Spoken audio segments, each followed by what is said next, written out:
나를 부르신 이가 하나님, 나를 보내신 이도 하나님, 나의 나 된 것은 다 하나님 은혜라. 나의 달려갈 길 다가도록 나의 마지막 호흡 다하도록 나로 그 십자가 함께 하시니 나의 나 된 것은 다 하나님 은혜라.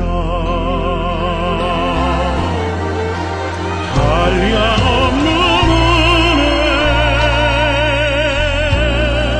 갚을 길 없는 은혜, 내 삶을 애워싸는 하나님의 은혜. 나 주저함 없이 그 땅을 밟음도 나를 붙드시는 하나님의 은혜.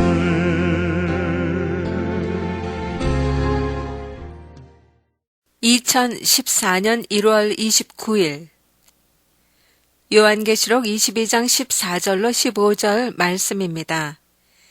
그 두루마기를 빠는 자들은 복이 있으니 이는 저희가 생명나무에 나아가며 문들을 통하여 성에 들어갈 권세를 얻으려 함이로다.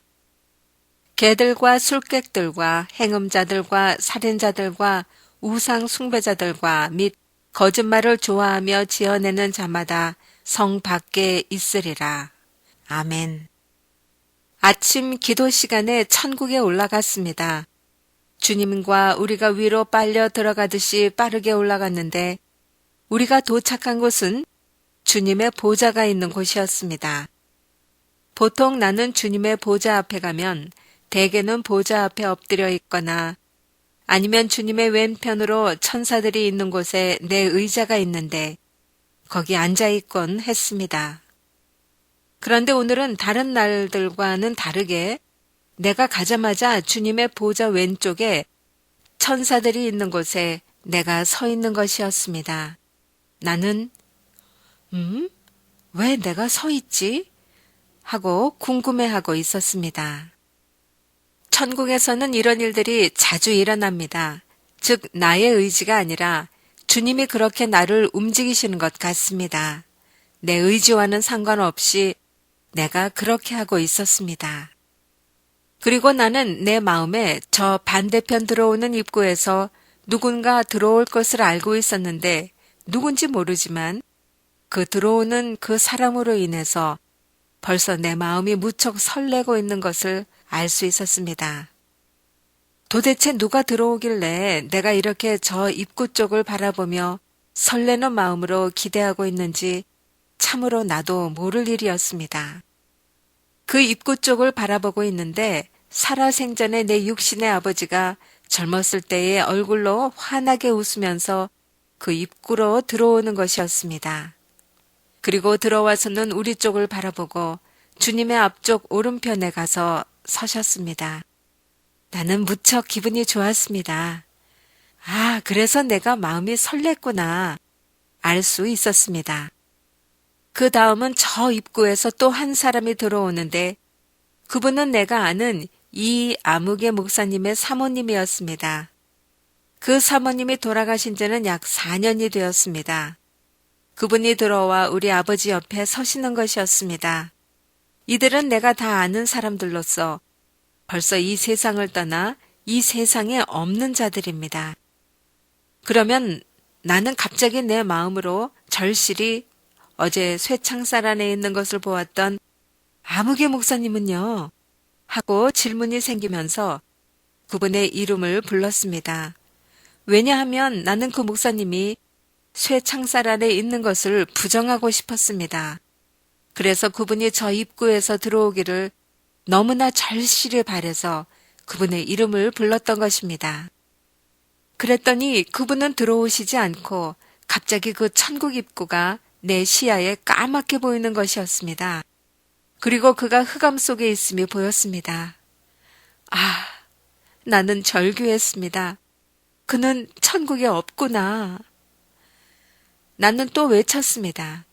그러면 처음에 첫 번째 책에 썼던 그 유명한 다른 목사님, 그 아무개 목사님은요? 하고 물었더니 그도 흑암 속에 있었습니다. 그 다음 마음속으로 임 아무개 목사님 하고 불렀습니다.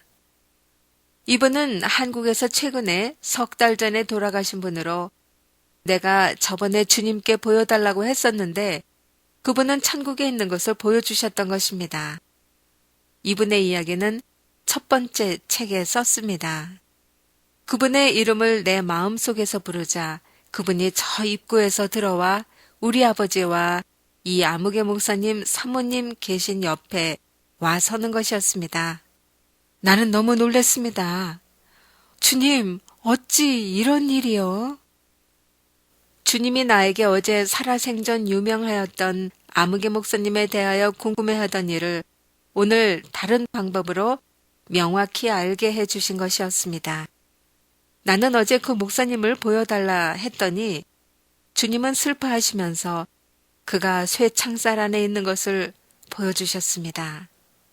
그러나 나는 어제 본 것을 결론 내리기를 나는 내가 보았어도 주님이 보여주셨어도 나는 내가 본 것을 100% 믿지 않을 것이라고 결론을 내렸었습니다. 그런데 주님은 그것을 아시고 오늘 다시 한번 그분이 천국에 없음을 확인시켜 주신 것입니다. 내가 전혀 생각지 아니한 방법으로 말입니다. 할렐루야. 주님 다시 확인시켜 주심을 감사드립니다. 2013년 11월 22일 요한계시록 20장 15절 누구든지 생명책에 기록되지 못한 자는 불못에 던지우더라. 아멘.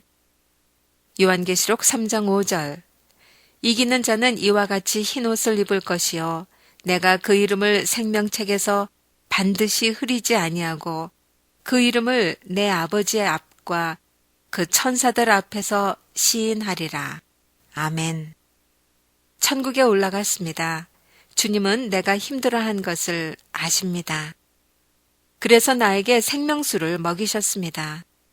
나는 주님 옷자락에 파묻히면서 벌써 두세 방울 눈물을 터뜨렸습니다. 왜였냐고요? 어제 그제 제자훈련 열심히 했던 아무개 목사님이 쇠창살 안에 계신 것을 보았기 때문입니다. 나의 슬픔은 처음에 죽고 나서도 지금도 유명한 아무개 목사님을 처음으로 쇠창살 안에 있는 것을 보았을 때 이것은 나의 천국과 지옥 간증 수기 제1권에 수록되어 있습니다. 그 충격만큼은 아니었으나 그러나 역시 나는 매우 슬펐습니다. 주님이 말씀하십니다. 내 애기야, 내 애기야. 나를 부르시는 말씀이십니다. 좀 더 강건하여지거라.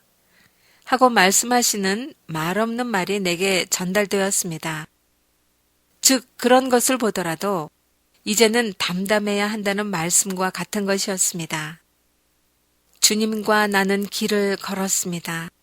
왼쪽에는 아름다운 절벽이었고 길 오른쪽에는 노란 꽃들이 만발하여 피어있는 길을 걸어 내려갔습니다.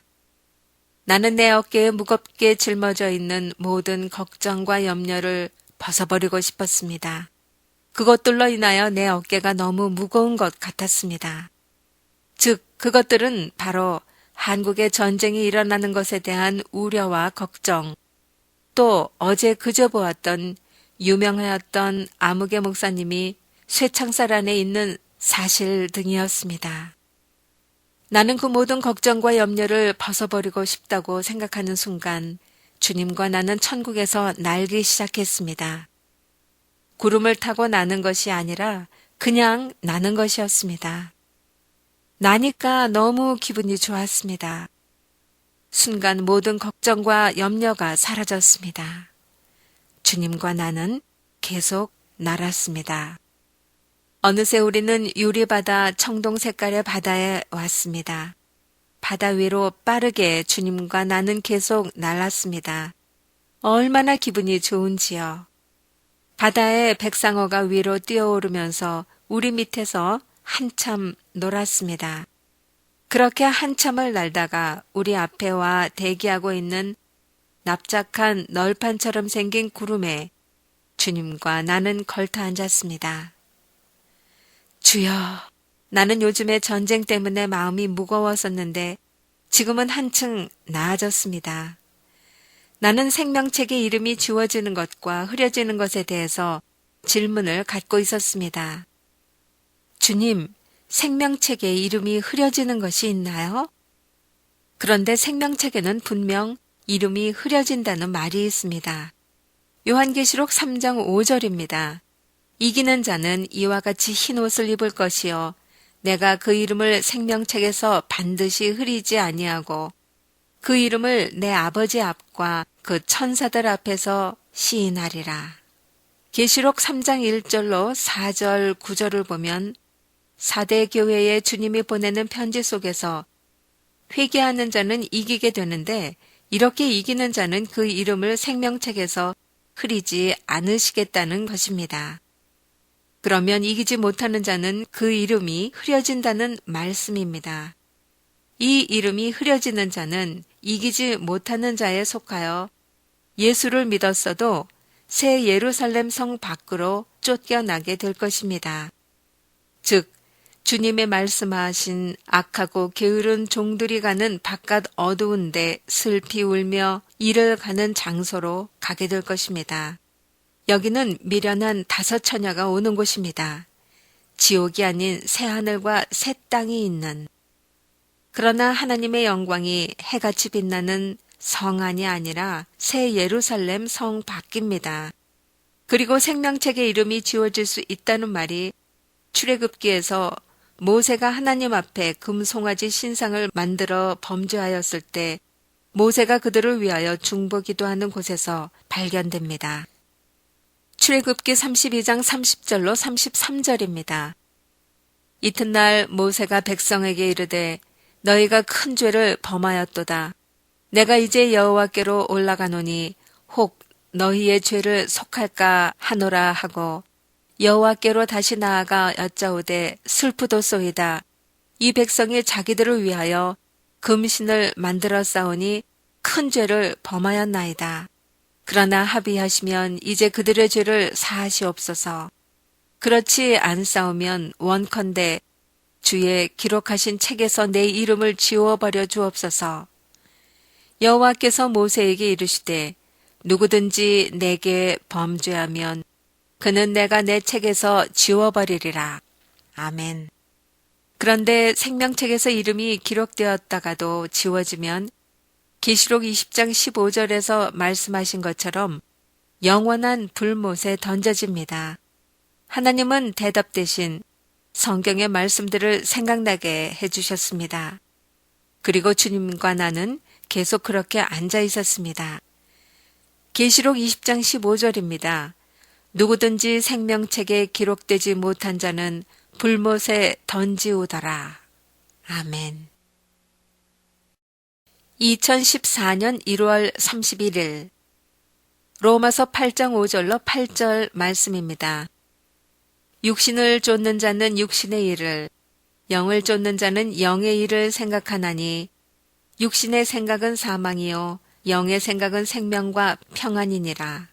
육신의 생각은 하나님과 원수가 되나니 이는 하나님의 법에 굴복치 아니할 뿐 아니라 할 수도 없음이라. 육신에 있는 자들은 하나님을 기쁘시게 할 수 없느니라. 아멘. 천국에 올라갔습니다. 내 영은 참으로 기뻐했습니다. 왜 이렇게 기쁘지? 할 정도로요. 그런데 지상에서 내 육신은 하루 종일 오늘 공항까지 한국 가시는 누구 권사님과 그의 딸을 교회차로 실어다 주다가 500불짜리 교통 티켓 띈 것으로 굉장히 억울해하고 있었습니다.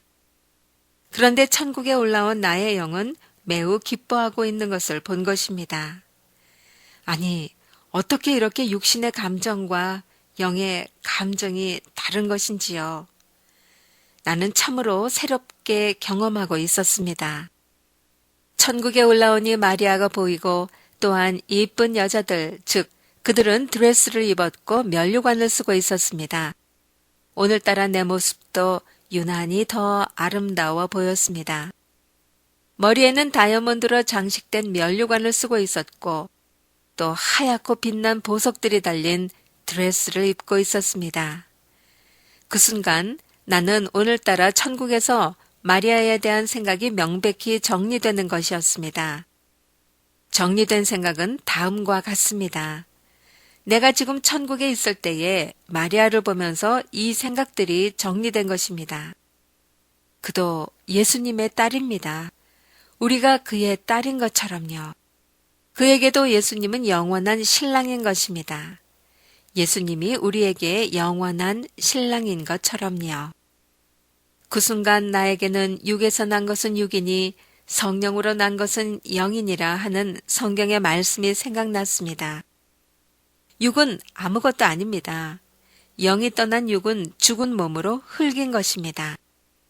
마리아의 육의 몸에서 예수의 육의 몸이 태어났을 뿐입니다. 그래서 육에서 난 것은 육이니 그 이상의 아무것도 아닙니다. 그런데 사람들은 그 육을 예수님의 어머니라 하여 신성시하고 있는 것입니다. 즉, 루시퍼가 그렇게 속이고 있는 것입니다. 주님은 이렇게 말씀하셨습니다. 나는 다윗의 뿌리요, 그리고 동시에 다윗의 자손이라. 그리고 나는 아브라함 이전에 있었느니라. 즉, 예수님은 다윗의 뿌리요, 아브라함 이전에 있었다는 말씀은 그의 신성을 말하고 있는 것이고, 다윗의 자손이라 하신 말씀은 그분의 육성을 말하고 있는 것입니다. 즉, 마리아에게도 예수님은 우리와 똑같이 그녀의 영의 영원한 아버지이신 것입니다. 그래서 성령으로 난 것은 영이니 라는 말이 맞는 것입니다. 그녀의 영도 성령으로 거듭난 것입니다. 그러므로 이사야 9장 6절에서 말씀하시는 그 말씀은 모든 인간들에게 해당되는 말씀인 것입니다. 할렐루야. 이사야 9장 6절입니다. 이는 한 아기가 우리에게 낳고 한 아들을 우리에게 주신 바 되었는데 그 어깨에는 정사를 메었고 그 이름은 기묘자라 모사라 전능하신 하나님이라 영존하시는 아버지라 평강의 왕이라 할 것임이라. 아멘. 그 아이는 우리 모두에게 전능하신 하나님이고 또 우리 모두에게 영존하시는 아버지이신 것입니다. 즉 마리아는 예수를 자신의 몸으로 낳았지만 마리아에게도 동일하게 우리에게와 똑같이 그는 전능하신 하나님이시요 영존하시는 아버지이신 것입니다. 할렐루야.